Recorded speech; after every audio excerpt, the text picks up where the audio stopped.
Hello guys, what's up? In today's video, I'm going to show you how to get books in Prime Reading or in Kindle also.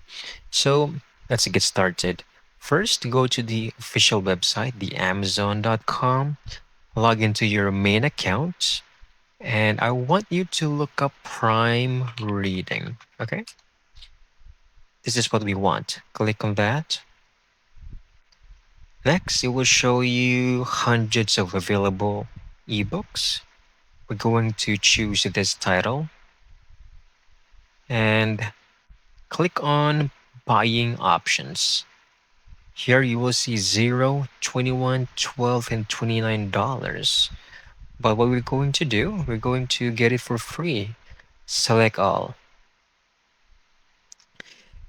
Now we have various options on the right side. For example, unlimited reading over 4 million titles. And this is what we want. Like this title is also available for that option. And as long as you have Prime, you're going to click right over here, read with our free app. Okay.